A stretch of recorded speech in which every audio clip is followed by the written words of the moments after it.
This time, I want to hear a little bit about a time when herbs surprised you in your clinical work. We know that herbs can be unique and varied, they can offer so many things. So, what have they done that's made you go, wow? All right. So this is the first thing that came to mind when the question was asked about what is a time that herbs surprised me. I can actually think of a lot of times that herbs have pleasantly surprised me, and this is the opposite, not that. This is something that happened when I was first practicing. So I want to say maybe 2004, 2005, but I've never forgotten it. So, that goes to show. I was working at the OBGYN office at this time, and I had a lot of clients in various stages of their life. I had, in particular, this client was a woman in perimenopause. She came in and, she was having a whole lot of digestive things going on. And so I was thinking, okay, she seemed very conservative in the sense of, being very wary of herbs or really anything kind of integrative or woo-woo. So I wanted to go with something that was very gentle, very straightforward, nothing too wild and wacky. And she was also going to be traveling. They were going to Europe. She and her husband were going to Europe.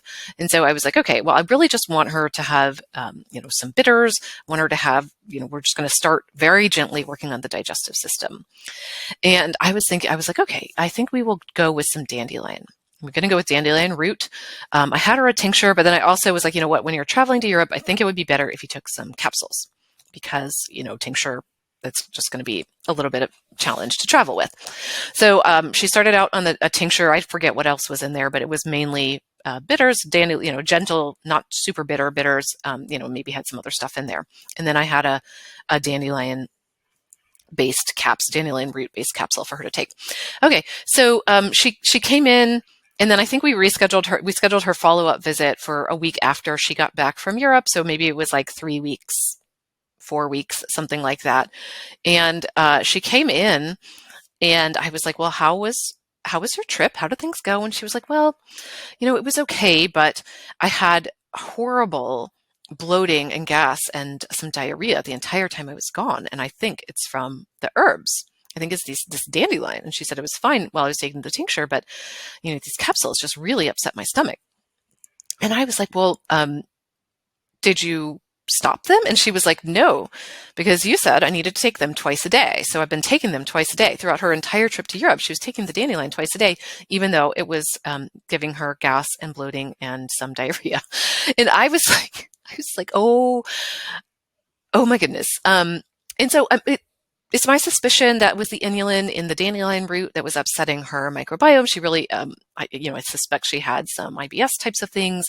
At that time, I had not learned, or either I hadn't learned about it or I hadn't remembered, which is, two different things. But just hadn't thought of dandelion in that way. And, we always think it's such a gentle, supportive herb for people. But like anything, even the most gentle, soft, safe types of herbs, there are people who can have reactions to them. And in this case, this was not a good herb for her most likely because of the inulin. We tried a few other things down the road, and that's, I'm fairly certain that was her situation. But the other thing that I learned from this, there's the surprise of, oh, wow, this herb that I had thought of as like very gentle and very safe and like taking a very small step for this very cautious person was in fact quite a problem for her. So that was one learning. But the other learning was that power that I had, because I had told her to take this twice a day, and she, in her mind, I said she should do it, so she was going to do it.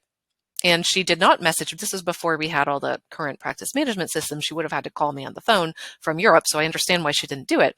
But she did not stop taking it, which is what I would have hoped somebody would do, and enjoyed her vacation in Europe. But instead, she just kept going because she had been told to just keep going.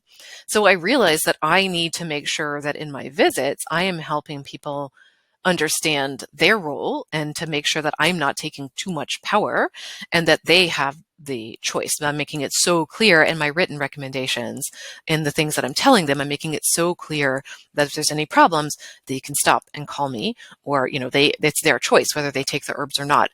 So it really shifted the way that I practice and the way that I communicate, because I thought it was clear. I thought it was clear that we were in a joint relationship, and that we were co-creating this formula, and that, blah, blah, blah, blah, blah. And I'm sure I had that in my informed consent, but that, signing the form is one thing, and then putting it into practice is another thing. So that was such a learning for me, both about dandelion root and who, does and does not tolerate dandelion root, but also just about the way that we show up in practice, the way that we're saying things, and making sure that communication is clear among clients, so ourselves and clients. So anyway, that was a little surprise that I got that stuck with me for almost 20 years now.